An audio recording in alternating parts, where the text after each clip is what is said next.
বন্ধুরা, এই যে স্নানের পর মেয়েকে আমি এই ওষুধটা দিই।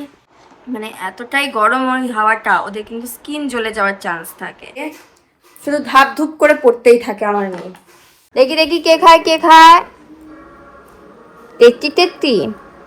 এই যে বন্ধুরা, বাড়িতে এসি চালিয়ে দিয়েছি, 27-এ চলছে। মেয়েকে এই যে এই প্যারাশুটের বেবি ওয়াশটা ইউজ করাই এখন।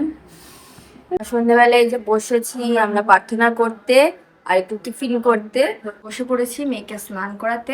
মগ মগ দিয়ে জল খেতে হয়, ঠিক আছে?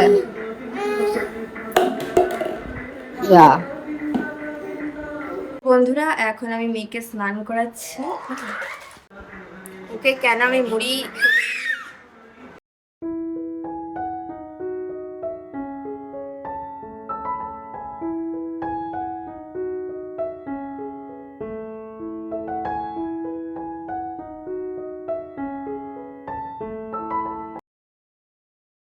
হ্যালো বন্ধুরা, welcome back to my channel. আশা করি তোমরা সকলে খুব খুব ভালো আছো আর আমরাও ভালো আছি।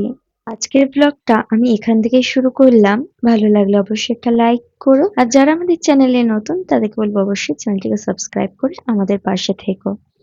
জানি না কেন তোমরা আমার ভিডিওটা স্কিপ করে চলে যাও। সত্যি করে বলো তো, আমাদের ব্লগ কি তোমাদের ভালো লাগে না? সারাদিন দুটো বাচ্চা নিয়ে কষ্ট করে ব্লগটা করি, তোমাদের জন্যই করি। অথচ তোমরাই যদি পাশে না, তাহলে কি আমার ভালো লাগে? আমার ব্লগে কোথায় কি ভুল হচ্ছে সেটা যদি তোমরা কমেন্টে না জানাও, তাহলে আমি কি করে সংশোধন করব?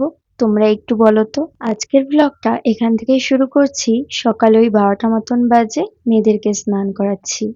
আজকে অনেকটাই দেরি হয়ে গেছে। যেহেতু একার হাতে স্নান করাচ্ছি, সেজন্য এক হাতে ক্যামেরা ধরা আর এক হাতে স্নান করানোটা আমার পক্ষে সম্ভব হচ্ছে না।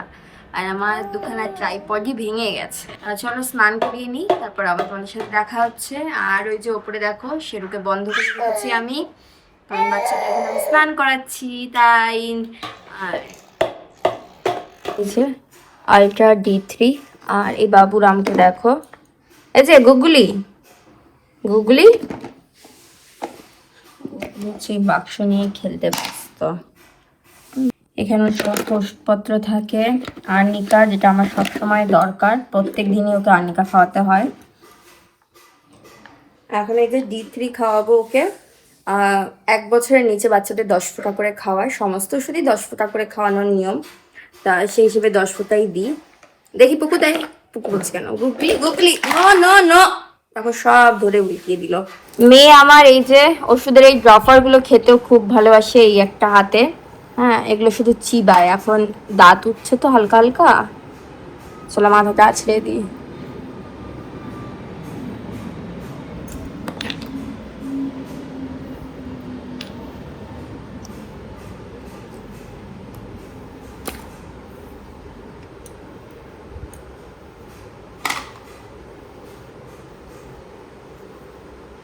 বাচ্চাদের চুল সবসময় উল্টো দিকে আছড়াই ভেজা অবস্থায়।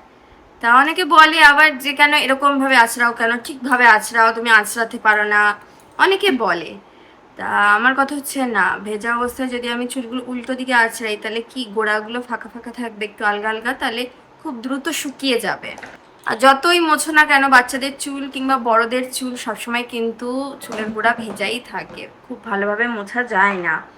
আর এই ছোট বয়সে এদের মাথায় কিন্তু ড্রায়ার ইউজ করা যায় না, কারণ ওর যে একটা হিট হাওয়াটা, তা সেক্ষেত্রে কখনোই বাচ্চাদের মাথায় ওই ড্রায়ার, হেয়ার ড্রায়ার যেটা, সেটা ইউজ একদমই করবে না। হ্যাঁ, আমি করিও না। তো এই যে এইভাবে আঁচড়ে দিলাম, খুব তাড়াতাড়ি চুলটা শুকিয়ে যাবে। স্নান হয়ে গেছে। আর এই গরমে কিন্তু আমি কোনো রকম ওর গায়ে হচ্ছে লোশন ক্রিম ইউজ করাই না, কারণ প্রচণ্ড গরম কলকাতায়। এমনিতেই মেয়ে আমার ঘামে, ফ্যানের নিচে থাকে তাতেই ঘামে। বড়দেরই কেমন লাগে গায়ের মধ্যে ক্রিম লোশন মাখলে। তো সেজন্য এখন কোনো রকম তেল ক্রিম ওর গায়ে কিন্তু আমি দিই না। আর তোমাদের দেখালাম যে প্যারাশুটের জেন্টাল ওয়াশ দিয়ে এখন ওকে স্নান করাই। এটা এখন খাওয়ার সময় হয়ে গেছে। আর বেশ কিছুদিন, ওই 3-4 দিন ধরে না, ওর ভীষণ লুজ মোশন হচ্ছে। যেহেতু এখন নতুন নতুন দাঁত উঠছে বাচ্চাদের, সেজন্য এই সিমটমসগুলো স্বাভাবিক। নয়তো লুজ মোশন হবে, নয়তো বমি করবে বাচ্চারা। তা সেজন্য ভয় পাওয়ার কিছুই নেই। দাঁত ওঠার সময় এরকমটা হয়। আমাদের আরাধ্যারটাও দেখেছি আমি, তখন আমিও ঘাবড়ে যেতাম। প্রথমবার মা হয়েছি, মেয়ে আমার এরকম পটি করছে জলের মতন, সাথে বমি, বলতে পারো একটু ডায়রিয়ার মতন। তারপর দেখছি না 2-3 দিন পর ঠিক হয়ে যায়, সে দাঁত উঠে গেলে পরে। তা এখন এই যে মেয়েকে খাওয়াবো, দেখো মেয়েকে এরকম ভালো করে ভাতটা হালকা করে হাত দিয়ে চটকে, আর এই যে ডালের জল দিয়ে খাওয়াচ্ছি, মানে ডাল সেদ্ধ জল দিয়ে। হ্যাঁ, কে খায়? এটা কি বাজে লাগছে দেখতে। হ্যাঁ,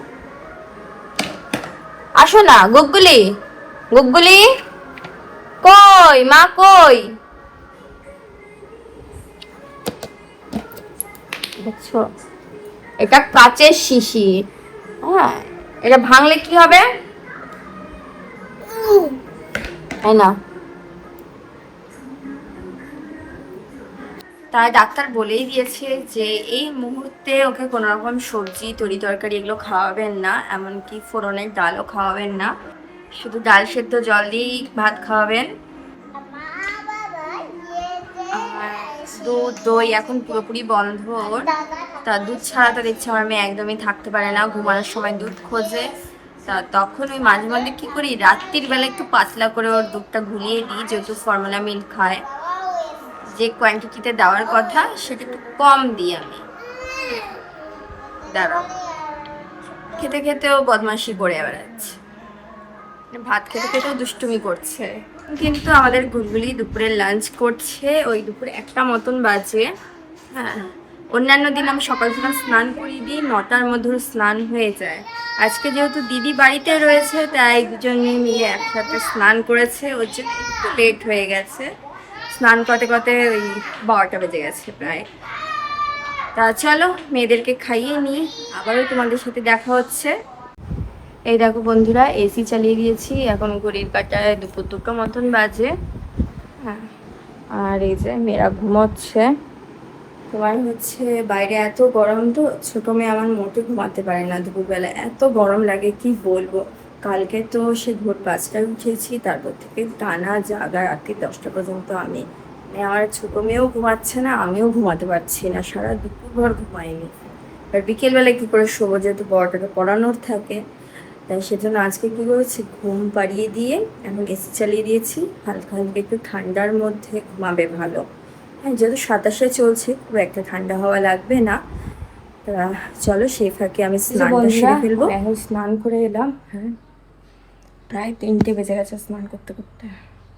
এখনও জামা কাপড় ছাদে মেলা বাকি রয়েছে, ওয়াশিং মেশিনে দেওয়া রয়েছে জামা কাপড়গুলো, ওগুলো শুকিয়ে এলে পরে এই ছাদে গিয়ে মেলে আসবো। আর কালকের জামা কাপড়গুলো এখনও ভাঁজ করা হয়নি। দেখো, মানে কিছুতেই আমি সময় করে উঠতে পারি না, কি বলবো।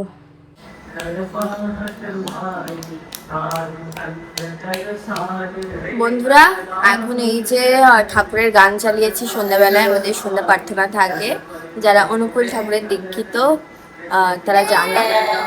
হ্যাঁ হ্যাঁ, আচ্ছা কথা বলতে নেই না এই সময়, হ্যাঁ প্রার্থনা করতে হয় এই সময়। আমার ছোট, বলো বলো বলো। তা টিফিনে আমি তো মুড়ি মাখা খাবো, অনেকদিন পর ইচ্ছা করলে একটু মুড়ি মাখতে। শসা টমেটো ঘরেই ছিল, চানাচুর রয়েছে। আর ছোট মেয়েকে খাওয়াচ্ছি আমি চিড়ে সেদ্ধ, ভালোভাবে চিড়েটা জল দিয়ে ধুয়ে তারপর ভালো করে ফুটিয়ে নিয়ে হালকা একটু লবণ দিচ্ছি, দাঁড়া তোমাদের দেখাই।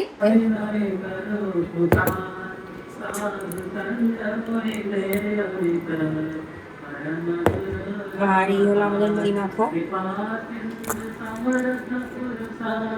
সাথে আম।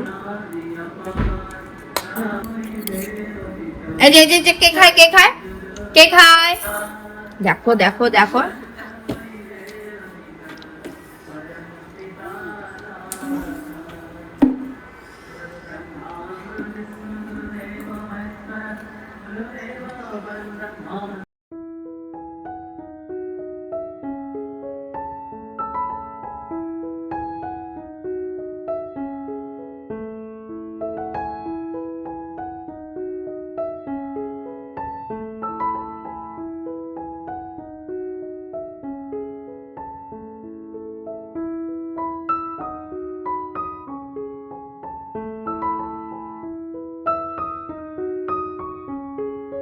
কর, রাগ কর, রাগ কর ভালো করে।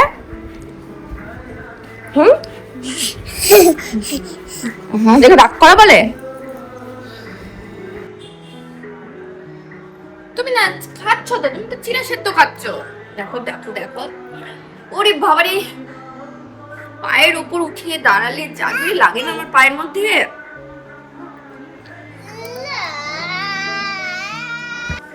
একটু যে সুস্থির থাকবে তা না, ছটফট করতেই আছে। দেখো দেখো, এগুলো কি হচ্ছে নাকি? হ্যাঁ,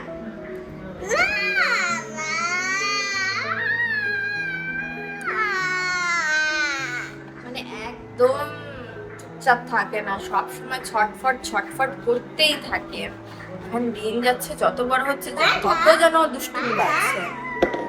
দেখো দেখো, দিনের সাথে কিরকম করতেও আছে। কেন বুনুকে দিচ্ছ না তুমি ব্যাগটা?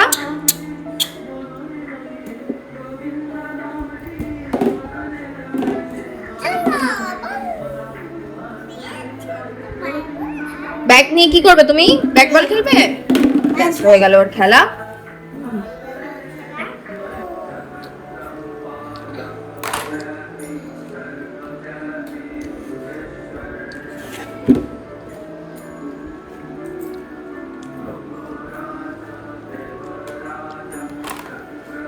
ও বন্ধুরা, এই টুসখানিক আর খেতে পারেনি, আর দৌড়াতে দৌড়াতে ওই ঘরে চলে গেছে। হ্যাঁ, দিদির সাথে খেলতে খেলতে। তা এইটুখানি আর কি করবো, জল দিয়ে ভাসিয়ে দিই। মেয়ের পড়াশোনা হয়ে গেছে, এখন ইভিএস এর প্রজেক্টটা করে দিচ্ছি, কারণ কালকে ইভিএস আছে। ক্লাসরুমে গিয়ে ওই এইচডব্লিউটা করবে। তা চলো আগে লাগিয়ে নিই।